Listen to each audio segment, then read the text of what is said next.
ይህ ዘመነ ስብከት እያርግና ይወርዳለው ታኅሳስ መባቻውን ይፈልጋል። መባቻው መቼ እንደሆነ በያዝ መባቻው ኤልያስ ጋር አብረው ይውላል። ኤልያስ አንድ ታኅሳስ አንድ የተወለደበት ነው እና ኤልያስ ወይም መባቻው ማክሰኞ ቢውል ታኅሳስ 13 ስብከት ይገባል ማለት ነው። ታኅሳስ 13 ይውላል። ኤልያስ ዕለተ ረቡዕ ቢውል ታኅሳስ 12 ስብከት ይውላል። እንደ ዘንድሮ ማለት ነው። ሰባኪው ለሕዝቡ ጽድቅን አስተማረ። የጠቢባን ቃል እንደ በሬ ሞገያ ናቸው። እንዲሁም ደግሞ አንድ እረኛ እንደሚሰበስበው ቃላት እንደተቸነከሩ ችንካሮች ናቸው ካለ በኋላ ልጄ ሆይ ከዚህም ሁሉ በላይ ተግሣጽን አድምጥ ይላል እና ሰባኪ የሚለውን 3 ጊዜ እስራኤልን 40 ዘመን መና ከሰማይ ውሃ ከድንጋይ እያወረደ እያፈለቀ የመገበ እግዚአብሔር ነው ሲሉ ያኛውን መነሻ ያደረገና መና የቅዱስ ሥጋው ምሳሌ ስለሆነ እስመ ለዓለም ምሕረቱ ብሎ ይጀምራል ማለት ነው።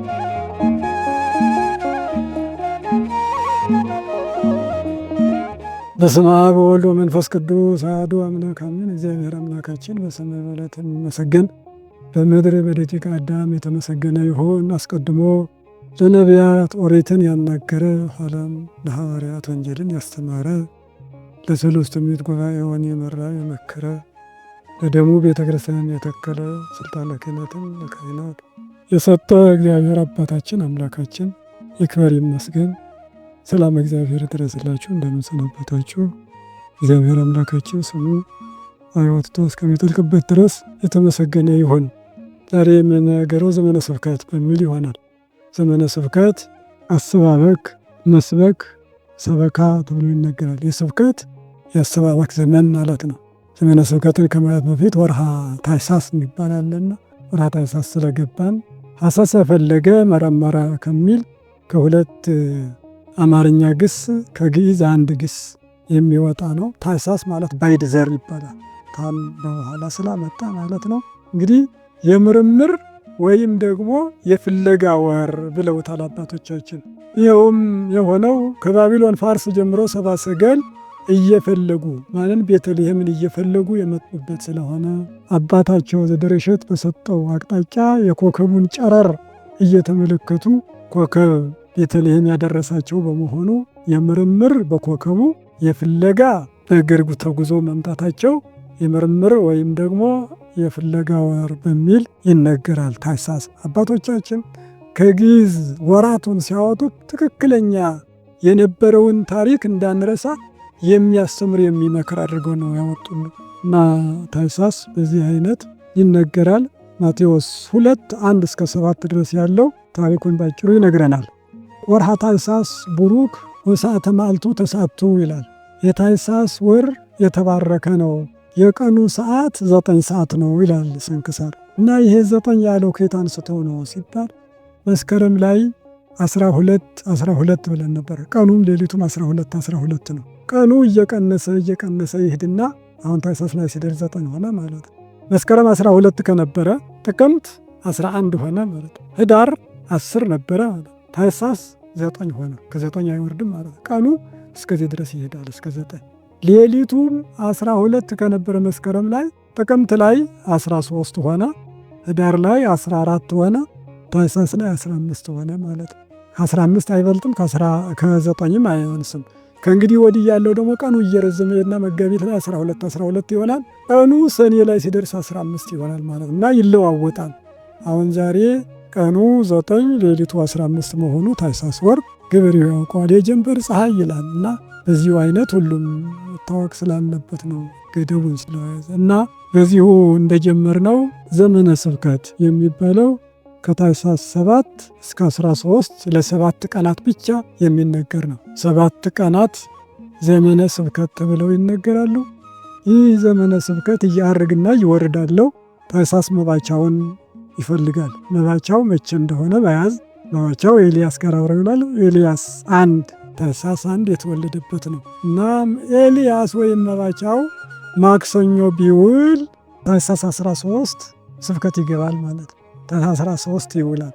ኤልያስ ዕለተ ረቡዕ ቢውል ታኅሳስ 12 ስብከት ይውላል። እንደ ዘንድሮ ማለት ነው። ዘንድሮ ኤልያስ ወይም መባቻው ሮብ ስለዋለ ስብከት 12ኛውን ቀን ይደርሰዋል ማለት ነው። ኤልያስ ሐሙስ ቢውል 11ኛውን ይይዛል።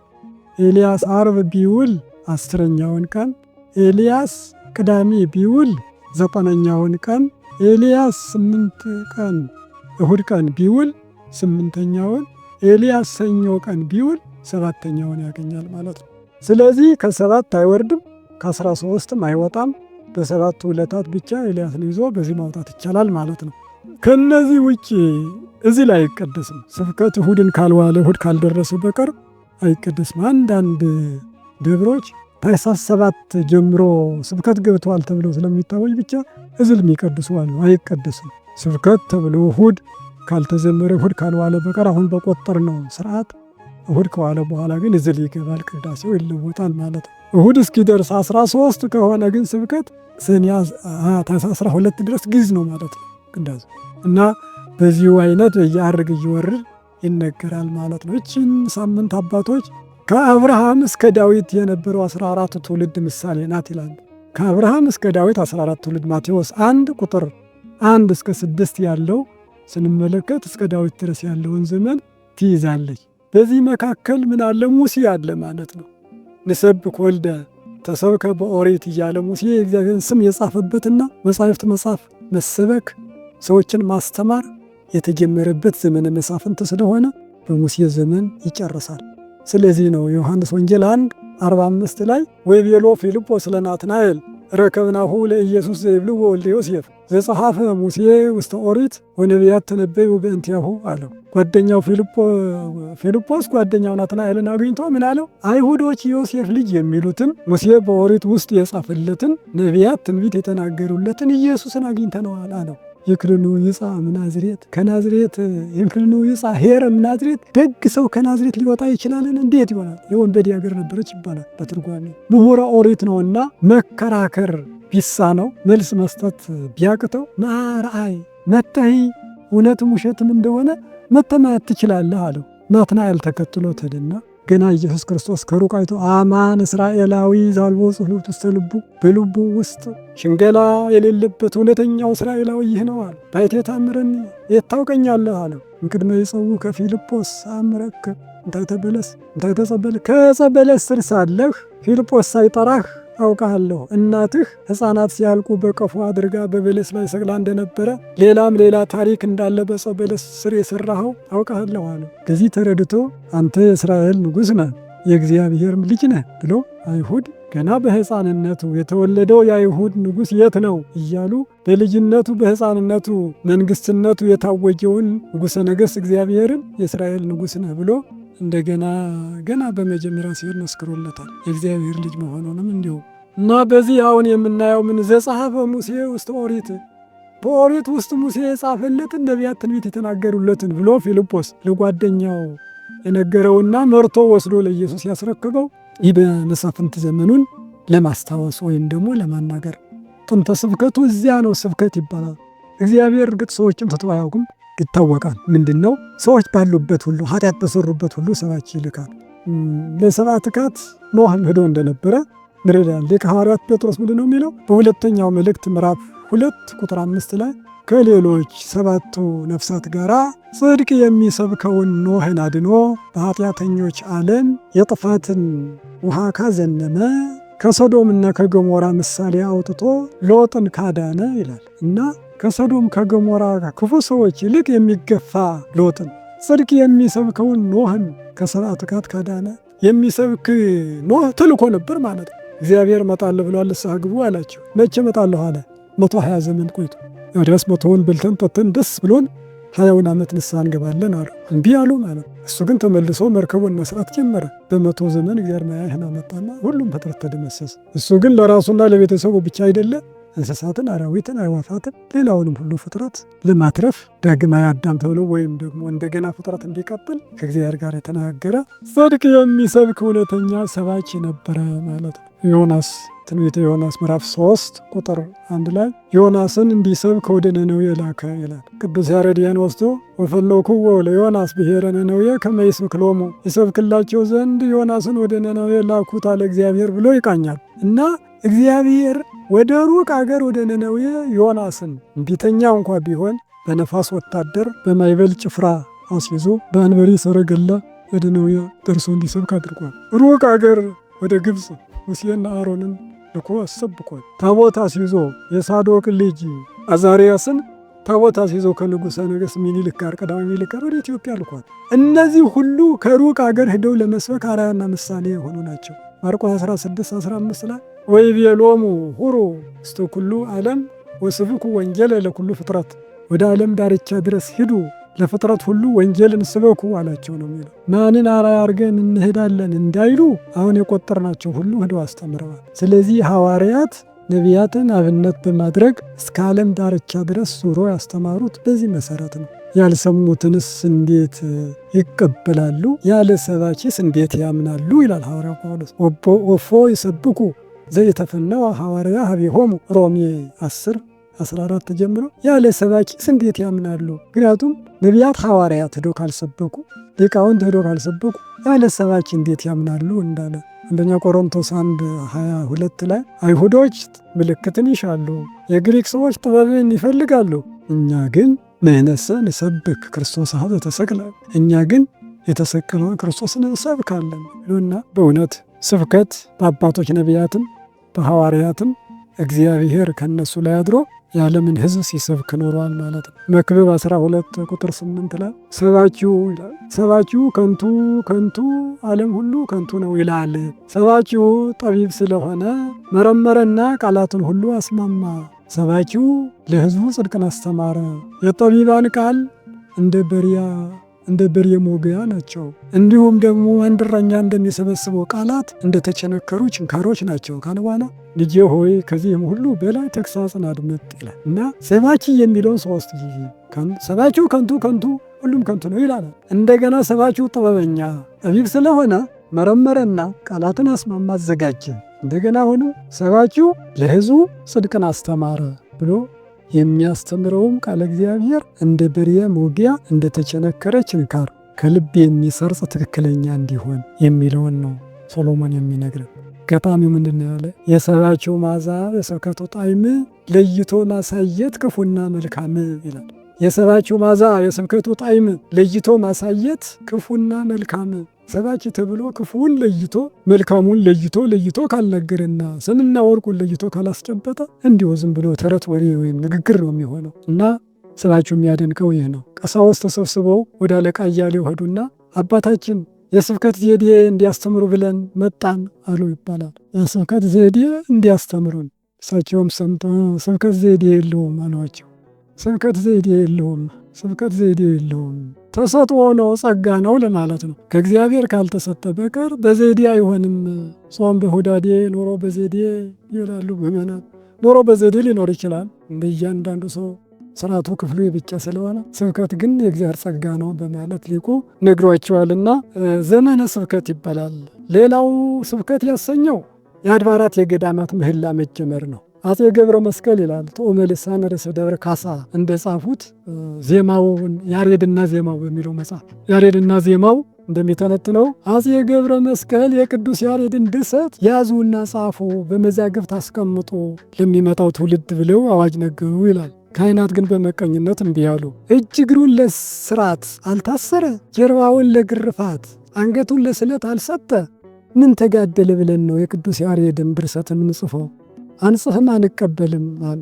እንዲህ አካላችሁስ ሱባኤ እንግባና እንረዳ ብለው ታኅሳስ 1 ሰኞ ብቶ ነበርና ታኅሳስ 1 ጀምሮ ሱባኤ እንዲያዝ ወሰኑ፣ አስተላለፉ። ሁሉም ያሬድም ንጉሱም ሌላውም ሽማግሌ ሁሉ ሱባኤ ያዘ። በምኩራበ ጽዮን አክሱም ጽዮን ሱባኤ ይዘው ሰንብተው 400 እግዚኦታ ካደረሱ በኋላ ልክ ነቢዩ ኤርምያስ እንደተገለጸ ተረፈ ኤርምያስ 11 ቁጥር 40 ላይ ኤርምያስ በቤተ መቅደስ ቁሞ ሲጸልይ ተደሞ ተመስጦ መጥቶበት 3 ቀን ዝም አለ ይላል። ሙቷል ብለው ደቀ መዛሙርቱ ባሮክና አቤሜሌክ ሊቀርቡ መልአክ አትገንዙ ነፍሱ በላዩ ላይ አለችና አላቸው። 400 እግዚኦታ ቢያደርሱ ብድግ ብሎ ኤርምያስ ተነሳና ለሊሁ አምላክ ወልደ አምላክ ይመጽእ ውስተ ዓለም ወይሐር ያሰርተው ክልኤተ ሐዋርያተ ወይከይድ ውስተ ደብረ ዘይት ወአነ ርኢኮ ስግወ ብሎ ትንቢት ተናገረ። ምን ለማለት ነው? ራሱ የአምላክ ልጅ አምላክ ወደዚህ ዓለም መጥቶ 12ቱን ሐዋርያት ይመርጣል፣ ወደ ደብረ ዘይት ይወጣል። እንዲህም ሲያደርግ እኔ ራሴ ሰው ሆኖ አየሁት በማለት ኢየሱስ ክርስቶስ ሰው እንደሚሆን ሐዋርያትን እንደሚገልጥ በደብረ ዘይት እንደሚኖር ነቢዩ ተናግረዋል። ተረፈ ኤርምያስ 11:40 ጀምሮ ማንበብ ይቻላል። ደረቅ ትንቢት ነው እና በዚሁ ልክ እንደዚያው 400 እግዚኦ መሐረነ ክርስቶስ 400 በእንተ እግዝእትነ ማርያም አክሱም ጽዮን ዙሪያ ሲያደርሱ ሲፈጽሙ ኢየሱስ ክርስቶስ እንደተሰቀለ ሆኖ ለያሬድና ለሕዝቡ ተገለጠ ይላሉ የጻፉት። ሲገለጥ ኢየሱስ ክርስቶስ ቅዱስ ያሬድ ምን አለ? ዘበመስቀሉ ተቀነወ ወበነቢያት ተሰብከ መላእክት ወሊቃነ መላእክት ሰብሕዎ ቸሆን ሰብክ መድኅነ ብሎ እዝሩን ቃኘ ምልጣኑንም አመለጠነ። ይህ መንፈስ ቅዱስ ድርሰት መሆኑ ታወቀና ከዚህ ቀን ጀምሮ ይጻፍ ተባለ፣ ተጻፈ፣ ተመዘገበ። ደቀ መዛሙርቱም መንክራ፣ እስድራ፣ እስክንድራ የሚባሉት ድጓውንና ሌላውንም መጽሐፍ በዚህ ተጀመረ። የመጽሐፍ መጽሐፍ ብቻ አይደለም፣ ከልደታ እስከ ሥላሴ ድረስ በየአድባራቱ ሱባኤ በየወሩ እኔም ባለሁበት ደብር አለ። ዳዊት ይደገማል፣ መወሴት ይመራል ብለ በተላላቅ አድባራት እንደዚሁ እግዚኦ መሐረነ አብ አንድ ጊዜ አለ 41 ጊዜ። ሌላው ደግሞ መሐረነ አብ አለ። ከገብረ መስቀል ወይም በቅዱስ ያሬድ ድርሰት ከመቀበል የተጀመረ በየወሩ ሱባኤ ምህላ በየአድባራቱ አለ ማለት ነው እና ያ እስከዛሬ ድረስ ከኛ የደረሰው የንጉሱ አዋጅ ወይም የቅዱስ ያሬድ ትምህርቱን ለመጻፍ የተጀመረበት ካህናትም አማን በአማን መንፈስ ቅዱስ የሰጠው ነው ብለው መጽሐፉን እንደጻፉ ይጀምራል። ከተጻፉትም ዝማሬና መዋሲት ነው። በቀደም ድጓና ምዕራፍ የሚለውን ጥቂቱን ስላየን አሁን ዝማሬውን እንመልከት። ዝማሬ ዘመረ አመሰገነ ካለው ግስ ወጥቶ ጥሬ ዘር ይባላል። ዝማሬ ያሰኘ የቻለው ዋና መሰረቱ ማቴዎስ 26 ቁጥር 30 ላይ ያለው ነው። ከዘመሩም በኋላ ወደ ደብረ ዘይት ወጡ ይላል። ሥጋ ወደሙ ከአልዓዛር ቤት ተቀብለው ሐዋርያት ከዚያ ወደ ደብረ ዘይት ሲወጡ እየዘመሩ ወጡ ይላል። ይህን መነሻ አድርገው የሚቆርብ ምእመን ስብሐት ለአብ ስብሐት ለወልድ ስብሐት ለመንፈስ ቅዱስ ብሎ ሊያመሰግን ይገባል። አቡነ ዘበሰማያት ይትቀደስ ስምከ ብሎ ሊጸልይ ይገባል። ይህ ስርዓት ነው። ሐዋርያት አመስግነዋልና ተቀብለው ማለት ነው። ዛሬ ዲያቆኑ ካቆረበ በኋላ ሲመለስ ምንድነው የሚለው? ናኩቶ ለእግዚአብሔር ቅድሳቶ ነሲአነ እያለ እየጮኸ ወደ መቅደስ ይመለሳል። መቅደስ ደብረ ዘይት ናት ማለት ነው። በዚያ ስርዓት ከዘመሩም በኋላ ወደ ደብረ ዘይት ወጡ የሚለውን መነሻ ያደረገ ዝማሬ ይባላል። ዝማሬ በአምስት ይከፈላል። ህብስት፣ ጽዋ፣ መንፈስ፣ አኮቴት፣ ቁርባን ይባላል። ሶስቱ በማህሌት ሁለቱ በመቅደስ ይባላሉ። አንደኛው ህብስት ለምን ህብስት አለ ለምን ጽዋ አለ ሲሉ አባቶቻችን ማቴዎስ 26 ላይ ወንዘ ይበሉ ወነሳ ህብስተ ባረከው ፈተተ ያለውን ንስኡ ብሉ ዝውቱ ስጋዬ የሚፈተተው ነገ የሚቆረው ስጋዬ ነውና እንኩ ብሉ ብሎ ህብስቱን ወደ ስጋው ለውጦ የሰጠበት ዕለት ስለሆነ ህብስት አለው ስሙን። ወይቤሎሙ ወሃቦሙ ጽዋእኒ ንስኡ ስትዩ እምኔሁ ዝውቱ ደሜ ዘሐዲስ ስርዓት ብሎ ደግሞ ስርዓቱ አዲስ የሆነ ነገ የሚፈሰው ደሜ ይህ ነው እናንተ ተካፈሉት ብሎ ጽዋውንም ባርኮ ሰጣቸው። ስለዚህ ጽዋ አለው። ሁለቱም በምሴተ ሐሙስ ላይ የተመሰረቱ ናቸው ማለት ነው። ምክንያቱም ዝማሬ ማለት ሥጋው ደግሞ ማክበሪያ ማሳረጊያ ማለት ነው። ከክብሪት ቀጥሎ ከዕጣነ ሞገር በፊት የሚደረግ መዝሙር ነው። ሶስተኛው መንፈስ የሚለው ዮሐንስ 20:22 ላይ እሱ መንፈስ ቅዱስ ብሎ እፍ አላቸው ይላል። ያኛውን መነሻ ያደረገና ሶስተኛው መንፈስ አለ። ስለዚህ እነዚህ ሶስቱ በማህሌት ይባላሉ ማለት ነው። በአንድ ቀንም ሊባሉ ይችላሉ። ወርኃ በዓል ተቆሞ መዝሙር ከተቆመ ህብስት የሚለውን ወይም ግዕዝ ቢያደርገው ጽዋውን በእዝል ቢቃኘው መንፈሱን በአራራይ ሊያደርግ ይችላል። በአንድ ቀን ሊደረጉ ይችላሉ። በተነጠልም ሌላ ቀን አንዳንዱ ሊደረግ ይችላል። በማህሌት የሚያልቁ ናቸው ማለት ነው። አኮቴት በቤተ መቅደስ ውስጥ ቄሱ ይቃኛል። ሀበን እንህበር ካለ በኋላ ቄሱ የተማረ መሆን አለበት፣ ይጸልያል። አኮቴት መባሉ ግን ቅዳሴ ሲጀምር አኮቴተ ቁርባን ዘግዚእነ አኮቴተ ቁርባን ዘግዚእትነ ወይም አኮቴተ ቁርባን ዘዲዮስቆሮስ ብሎ ስለሚሄድ ምስጋና ላይ ምስጋና ማለት ቅዳሴው ራሱ ምስጋና ነው። አኮቴት የሚለው ምስጋና ነው። ምስጋና ላይ ምስጋና ለእግዚአብሔር ይገባል የሚል ስጦታ ስላለው አኮቴት ብሎታል። ሌላው ምስጢር የሚለው ነው። ከአምስቱ አዕማደ ምስጢር ምስጢረ ቁርባን እንደሆነ አንዱ ይታወቃል። ሰፊ ትምህርት ይሰጣል በዚህ ጊዜ ሥጋው ደግሞ ሲታደል ምስጢረ ቁርባን። ምስጢረ ቁርባን ለማለት ምስጢር አለው። በሌላውም ሽምቅ ድብቅ ማለት ነው። እግዚአብሔር ለልጆቹ ለክርስቲያኖች ብቻ የሚነግረው ይህ አማኒ ባይድ የማይሰማው ምስጢር ስለሆነ ምስጢር ብሎታል እና ምስጢረ ቁርባን በዚህ ውስጥ በሰፊው ይነገራል። ገባሬ ሰናዩ አንብሮተ እድ ሲያደርግ ይቃኘዋል ይላል እና በዚሁ አይነት አምስቱም ይደርሷቸዋል። የአምስቱም አይፈዳት ምሳሌዎች ናቸው። ሥጋው ደግሞ ማክበሪያዎች እንደሆኑ ሁሉ አምስቱ ሥጋ ወደሙ ማክበሪያ ሆነው በማሕሌት በመቅደስ ይጸለያሉ ማለት ነው። ህብስት ሲጀምር እስመ ለዓለም ምሕረቱ ብሎ ይጀምራል። ለምን እስመ ለዓለም ምሕረቱ አለ? መዝሙር 135 ቁጥር 1 ግኔው ለእግዚአብሔር እስመ ለዓለም ምሕረቱ ግኔው ለአምላከ አማልክት እስመ ለዓለም ምሕረቱ ግኔው ለእግዚአብሔር እስመ ለዓለም ምሕረቱ እያለ የሚሄድ ምሕረቱ ለዘላለም ነውና፣ ይህ የሚያስታውሰን እስራኤልን 40 ዘመን መና ከሰማይ ውሃ ከድንጋይ እያወረደ እያፈለቀ የመገበ እግዚአብሔር ነው ሲሉ ያኛውን መነሻ ያደረገና መና የቅዱስ ሥጋው ምሳሌ ስለሆነ እስመ ለዓለም ምሕረቱ ብሎ ይጀምራል ማለት ነው። በውስጡ ህብስተ እምሰማይ ወሀቦሙ ህብስተ ሕይወት ህብስተ መድኃኒት ዘወረደ እምሰማያት የሚመስሉና የሚነኩ ይዘመራሉ በውስጡ ማለት ነው። ጽዋ የሚለው ሲጀምር እስመ አልቦ ነገር ዘየሳነው ለእግዚአብሔር ብሎ ይጀምራል። ይኸውም ዮሐንስ 19 ቁጥር 34 ላይ ስለኛ ኃጢአት ክርስቶስ ከሞተ በኋላ አንድ ወታደር መጥቶ ጎድኑን ወጋ፣ ትኩስ ደምና ንጹሕ ውሃ ፈሰሰ። የቁርባናችን ለጥምቀታችን ክርስቶስ ወሰደ። ይህ ማለት ምንድን ነው? በመለኮቱ ሕያው ስለሆነ ትኩስ ደምና ንጹሕ ውሃ አስገኘ እንጂ ሰው ከሞተ በኋላ አንዳች እንኳን ውሃ እንኳን እንደሚቀርና እጅና መግልም የለው። አራቱ ባህርያት ወደ ተፈጠሩበት ስለሚመለሱ እንደ እንጨት ክርር ብሎ ይደርቃል። ሰው ወዲያው ነፍስ ከወጣች በኋላ መድረቅ ብቻ ነው፣ አይወጣውም ቢወጋ ቢፈለጥ። ክርስቶስ ግን በሥጋ ሞተ ሲባል በመንፈስ ሕያው ነው እንዳለ ጴጥሮስ፣ መለኮትነቱ ሕያው በመሆኑ ትኩስ ደም ንጹሕ ውሃ ስላስገኘ የሚሳነው ነገር የለም። በሕይወተ ሥጋ ብቻ አይደለም አምላካችን ከሞተ በኋላ እንደነበረው አሁንም ይሰራል። እስመ አልቦ ነገር ዘየሳነው ለእግዚአብሔር የሚሳነው ነገር የለም ብሎ ቅዱስ ያሬድ ከሞተ በኋላ የሰራውን ታሪክ እንድንረዳ ይነግረናል ማለት ነው። ሥጋው ሲቀበር ሙታን አስነስቷል፣ ነፍሱ ነፍሳትን አውጥታለች። ስለዚህ ሕያው መሆኑን ይነግረናል ማለት ነው። መንፈስ የሚለው ሃሌሉያ ብሎ ይጀምራል። ይኸውም ክርስቶስ ካረገ በ10ኛው ቀን ለሐዋርያት መንፈስ ቅዱስን ሲልክ ሃሌሉያ ለአብ ሃሌሉያ ለወልድ ሃሌሉያ ለመንፈስ ቅዱስ ብለው ተቀብለው ነበርና የሐዋርያት ሥራ ምዕራፍ 2 እንደምናገኘው ያንን ለማስታወስ ሲል ቅዱስ ያሬድ መንፈስ የሚለውን ሃሌሉያ ብሎ እንዲጀምር አድርጓል ማለት ነው። ይህ በማሕሌት የሚደረገው ነው እና በዚሁ አይነት ጽዋም ሆነ መንፈስ ወይም ደግሞ ይህ ዝማሬ እያንዳንዱ ሚነካው ውስጡ ጽዋ ጽዋን ይነካል። መንፈስ መንፈሰከ ቅዱሰ ፈኑ ለነ መላ መንፈስ ቅዱስ የሚመስሉ ጽዋዬ ከኔ ጽንዋ ያረወን ውስጡ የሚነካ ራሱ ዝማሬውን መጀመሪያው እንዲታወቅ ውስጡ ይነግረዋል ማለት ምስጢር አለው እና ኮቴቱም ምስጢሩም ጭሱ የሚቀኘው በዚሁ አይነት ነው። እነዚህን ተከትሎ የሚሄድ ነው። በተለይ መቅደሱ ላይ ያለው እጥር ያለ በምሳሌ ያህል ለዚህ ህብስት ምሳበ አለ ወለዚህ ጽዋዕ ደመ ነበልባል ሶኤወ እስራኤል በመልዕልተ ቅዱስ መስቀል ይነሳ። አጭር ማለት ጊዜ ስለሌለ እጥር ምጥን ያለች ዝማሬ እንደዚሁ ይቃኛል ማለት። ቢረዝም እንኳን እንደዚሁ ለቅዱስ ያሬድ አባ ጊዮርጊስ የጻፈው ዜኖኩ ጽድቀከ ወነገርኩ አድኅኖተከ ከሰትኩ ቃላቲከ ለሕዝብከ ኢትዮጵያ ተጸጋሁ ለመንፈስ ቅዱስ ወመሃርክዎሙ አነ ይብዬ ያሬድ ካህን ይላል። ደራሲው አባ ጊዮርጊስ ነው። ለቅዱስ ያሬድ በዓል የሚጸለይ ነው መንፈስ። ዜኖኩ ጽድቀከ ጽድቅህን ነገርኳቸው፣ አድኅኖትህንም ተናገርኩ፣ አስረዳሁ፣ አወራሁ።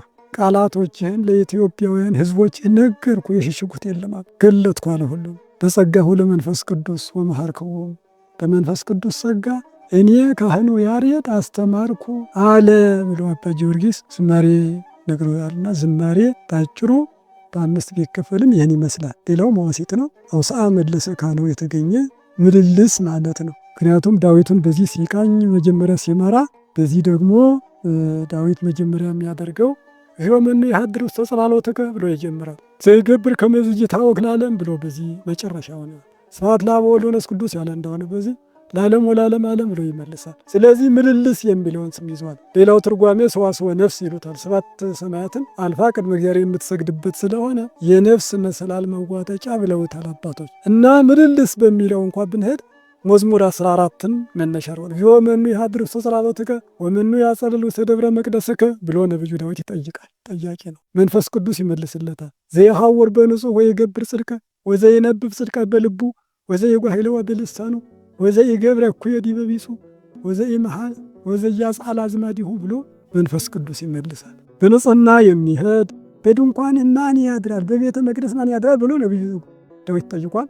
መንፈስ ቅዱስ በንጽሕና የሚሄድ እውነትን የሚናገር እንደዚሁ ደግሞ ባልንጀራው ላይ ክፉ ያላደረገ ዘመዶችን ያላሳደበ ማለትም የባለጌ ልጅ ተብሎ ያልተሰደበ አባቱን ያላሳደበ እንዲህ ያለው በቤተ መቅደስ ያድራል ብሎ መንፈስ ቅዱስ የመለሰለት ስለሆነ ቅዱስ ያሬድ 14ተኛውን መዝሙር መነሻ አድርጓል። ከትርጓሜው ምልልስ ከሚለው ጋር ነቢይ ጠያቂ መንፈስ ቅዱስ መላሽ የሆኑበት። በሌላው ነቢዩ ዳዊት በ14ቱ ቀናት ሱባኤ ይጨርስ ነበረ ይባላል እና ሁለተኛ ሳሙኤል 12ኛው ላይ እንደተጻፈ ምዕራፍ 12 ልጁ ታመመ ቢሉት ሱባኤ ያዘና ሱባኤው ሲያልቅ ደግሞ ሞት ቢሉት ወጣ፣ ተነሳ፣ ታጠበ፣ ለበሰ፣ ድግስ አስደግሶ ህዝቡን መገበ ይላል መጽሐፍ ቅዱስ። ምን ነው ዳዊት እንዲህ ያደረገ? ታመመ ብንል ሱባኤ ያዝክ፣ ሞተ ብንል ግን ተነስተ ታጥበ ለብሰ በላህ አበላህ ይሉት። እንግዲህ እኔ ወደ እርሶ ልሄድ አልችልም፣ ሱባኤ ያዝኩ፣ ሱባኤውንም ጨረስኩ፣ ግን አልዳነ፣ ወደዚያ ሄዷል። ስለዚህ እኛ ግን ያንን ትተን ደግሞ ለእሱ የሚገባ ማድረግ አለብን። መታሰቢያ ለሞቶ ማድረግ ይቻላል። ስለ ሞተው ነፍስ መጸለይ ይቻላል እንጂ ማዘን መተከዙ ይድናል ተብሎ መጸለዩ አይሆንም። ይህ ከአዳም ከሔዋን ጀምሮ የመጣ ነው ሞት ብሎ እንዳስረዳቸው ይነግረናል መጽሐፍ ቅዱስ ማለት ነው። ተላ 6ኛው ላይ ዘሞተሰ አይረፈት ወይም ዝ ንግፍ ለሐከ ወባይቱ ግበር ተስካሮ ነው የሚለው እና ልቅሶህን ተው፣ የሞተ ሰውማ አረፈ፣ ከእንግዲህ ወዲህ ምን ታደርገዋለህ? ነገር ግን መታሰቢያ ማውጣለት ብቻ ነው እና ዳዊትም ይህን ነው ያደረገው ለማለት ነው። መዋሲት ብዙ ክፍፍል የለውም፣ አንድ አይነት ነው። እናትና ምልጣን አለው። እናት ኖሮ ምልጣን የሌለው መዋሲት የለም። እናት የእመቤታችን ምልጣን የኢየሱስ ክርስቶስ ነው። ምልጣን ይጸነጸላል፣ ይመረገዳል። ኢየሱስ ክርስቶስ ስለኛ ኃጢአት በቀራንዮ መገረፉን መገፈፉን ያሳያል ማለት ነው ምልጣኑ መጸንጸሉ እና መዋሲት ስለ ሙታን የተጻፈ ነው። ስለ ሙታን መጸለያ መጽሐፍ የጻፈ ያሬድ ብቻ ነው ከሊቃውንቱ ሁሉ። ይገባቸዋል ለምእመናን ብሎ ለሙታን የሚጸለይ ገዳም ኖረ ዓለም ኖረ ተብሎ ጻድቅ ነው ኃጥእ ነው ይባላል። ስርዓት ነው። በፍትሐ ነገሥት እንደተጻፈ ከዕለተ ሞት እስከ ሙት ዓመት ድረስ 9 አሉ።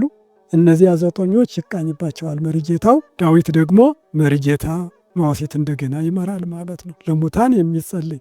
ስለዚህ ከዮሐንስ ጀምሮ እስከ ዮሐንስ ድረስ የጌታችን የእመቤታችን የነቢያት ሐዋርያት የጻድቃን የሰማዕታት ሁሉ ቅዱስ ያሬድ እንደ ግጥም አጭር እያደረገ እያሳመረው ለሁሉም ለጻድቃን ለቅዱሳን መዋሲት ሰርቶላቸዋል እና በበዓላትም ይባላል። በክብረ በዓል የተጻፉት ለበዓላት እንዲባሉ ነው። አርያም ሲቆም፣ ስብሐተ ነግህ ሲቆም፣ አርባዕቱ መወድስ ሲቆም መጨረሻ ላይ መዋሲት ይመራል። ሰው ሲሞት ብቻ አይደለም። ግን የበለጠ የማይቀሩት ግን የሆሳዕናና የቅዳም ስዑር ግን በጭራሽ አይቀርም ስርዓተ ቤተክርስቲያን። የሆሳዕና መባሉ ሳምንቱ ፍትሐት ስለሌለ ቀሳውስት በውጭ እግዚአ ሕያዋንን ሲጸልዩ እግዚኦታውን ሲያደርሱ መሪጌቶች ደግሞ በውስጡ ሆነው መዋሲት ይመራሉ። ለሳምንቱ ፍትሐት የለም፣ ኪዳንና ቅዳሴ የለም። የዘመነ ኦሪትን የምናስብበት ስለሆነ በዛች ውስጥ የሞተ ሰው መጥቶ ይቀበራል። ምክንያቱም የሆሳዕና ዕለት የሳምንቱ ፍትሐት በመዋሲቱ ጸሎተ ቅዳሴው ስርዓት ሁሉ ተፈጽሞ የሳምንቱ ተጠቃሏል ተብሎ ይነገራልና የሆሳዕና ዕለት ይመራል። የቅዳም ስዑርም ይመራል። ምንም እንኳን መለኮት ሕያው ቢሆንም በስጋው እንደተቀበረ እናስባልና ጌታ ፍትሐት ተብሎ የቅዳም ስዑርም አይቀርም። በእነዚህ በሁለቱ ቀናት መዋሲት ሳይመራ የሚቀር ቤተ ክርስቲያን የለም፣ በሁሉም አለ ማለት ነው። ቁጥሩ ወሰን አድርገዋል አባቶች። ሊቃውንት በበዙበት ምሁራን ባሉበት 12 መዋሲት ይመራል። 12ቱ ነገደ እስራኤል ምሳሌ ነው። 12ቱ ነገደ እስራኤል ባሕረ ኤርትራን ተሻግረው ምድረ ርስትን ወርሰዋል። ነፍሳትም ከሲኦል ወደ ገነት ከሞት ወደ ሕይወት የሚሻገሩበት ስለሆነ ሰዋስወ ነፍስ ያለው ለዚህ ነውና 12ቱ ነገደ እስራኤል በማሳሰብ እነዚያን ያሻገርክ አምላክ ሆይ ባሕረ እሳትን አሻግረህ ገነት አውርስ በሚል ጸሎት 12 ይመራል። 9 ይመራል። 9ኙ ነገደ መላእክት ወይም ተሳቱ ቅዱሳን በምድር የሚታሰቡትን ያስባል። እነሱ ንጹሐን ማበሳ እንደሆኑ መዋሲትም መስተስሪያ ኃጢአት ዋበሳ ነው። ከኃጢአት ያነጻል፣ ካበሳ ከበደል ያድናል ተብሎ የሚጸለይ ስለሆነ እንደነሱ ቅዱሳን እንዲሆኑ ክብር ጸጋ ሰጥልን ብሎ መርጌታ 9 መዋሲት ይመራል ማለት ነው። ሌላው 3ኛው 7 መዋሲት ይመራል። የ7ቱ ዕለታት ምሳሌ ነው። እግዚአብሔር 6 ቀን ሰርቶ በ7ኛው ቀን ስላረፈ መዋሲትም ዕረፍተ ነፍስን የሚያሰጥ በመሆኑ 7ቱ ዕለታት ምሳሌ ብለውታል። ወይም ኢያሱ ምዕራፍ 7 ላይ እንደተጻፈ ግንቡም 7 ጊዜ ዙሮ ጸልዮ በጸሎት ብቻ ግንቡን እንዳፈረሰ ማለት ነው። በከማን ሃል ከጥቅማ ለኢያሪኮ ከማሁ አንህል ጥቅማ ኃጢአቴ ወኃጢአተ ኩሉ ሕዝብ እያለ ማይጠንቱን ይዞ አስከሬኑን ይዞራል ቄሱ። ያን ጊዜ የሰራ በደል ኃጢአት ይረግፋል። ግንቡን ያፈረሰ እግዚአብሔር ከሰውየው ላይ ያለውን በደል ማስተስረይ አንድ ነው። እሱ የሚሳነው ነገር የለም። ኤልሳዕ በሙቱ ላይ ወድቆ ተነስቶ በ7 ጊዜ ተነስቶ እንዳዳነ እናያለን። ሁለተኛ ነገሥት ምዕራፍ 4 ቁጥር 33 ላይ የሱነማዊት ልጅ ሲሞት እዚያ ላይ 7 እየወድቆ ተነስቶ በሰባተኛው ሕፃኑን አስነስቶ ለእናቱ ሰጠ ነው የሚለው። ልክ በገጠሩ ከቤት ተጸልዮ በየመንገዱ 7 ጉዞ ይባላል። እያረፈ ቤተ ክርስቲያን እስኪደርስ ድረስ 7 ጊዜ ያርፋል። የኤልሳዕን ወይም የኢያሱን ምሳሌ አድርገው አባቶቻችን 7 ጉዞ ፍትሐት ይባላል። 7 መዋሲት ይመራል። ስርዓተ ቅዳሴውም እንደዚሁ ይደርሳል ማለት ነው እና 7 የሚደረገው በዚህ አምሳል ነው። መሪጌታ የሌለው ወይም ደካማ ከሆነ በገጠሯ 5 ሊመራ ይችላል። 5 ቅንዋተ መስቀል በ5 ቅንዋተ መስቀል የተቸነከረ አምላክ ደሙን ለዓለም አስረጭቶ በተርሰነቱ ተክሎ ዓለም ድህነት አግኝተዋልና ከ5 አይወርድም፣ ከ12ቱም አይወጣም። መዋሲት በእነዚህ ውስጥ ይወሰናል ማለት ነው። ሊቃውንት በበዙበት አካባቢ መሪጌቶች ብዙዎች ካሉ አዋቂዎች አንዱ መሪጌታ አቡን መርቶ እዝል መርቶ 7 መዋሲት፣ ሌላውም መሪጌታ አቡን መርቶ 7 መዋሲት ሊመራ ይችላል። ይህ የአንድ ጎጥ ወይም የአንድ ደብር ባህል ነው እንጂ ስርዓተ ቤተ ክርስቲያን አይደለም። እንደ ሊቃውንቱ ብዛት ቢያደርጉት ግን እንደ ብዛታቸው እንደ እውቀታቸው ችግር የለውም። ስርዓቱ ግን 12 እስከ 5 ድረስ ያለው ይመራል ብሎ ያዛል ማለት ነው እና መዋሲትም ሆነ ዝማሬ ምዕራብም ሆነ ጾመ ድጓ አይጠገም። የቅዱስ ያሬድ ተነግሮ ሁል ጊዜ አዲስ። ኢሳይያስ 50 ቁጥር 2 ላይ ነው የሚለው እግዚአብሔር ወይ ቃልህ ለጆሮዬ ሁልጊዜ አዲስ ነው ይላል እና የቅዱስ ያሬድ ቃል ዚያር ሁልጊዜ አዲስ ነው። ቅኔም የእርሱ ነው። መጻሕፍት አሁን የቆጠርናቸውም የእሱ ናቸው። አይጠገቡ። አንድ መወድስ እንበልና ማልበሻ ይባላል ብላዩ ላይ ሌላ አሃዱ ታሰቲ በከመ ልማዳ እንተ ልማዳ ሄሩት ንግሥተ ጎንደር ቤተልሔም ዜማ ያሬድ ወይነ ዛጸረቶ አክሱም አኮኑ እይሃልቅ እመቀርበ ወእመ ተቀድሃ ትናድም ወዮም ወጣዕመ ዚአሁ ኢይቱ የለት ዳሄቱ ውእቱ ሀባ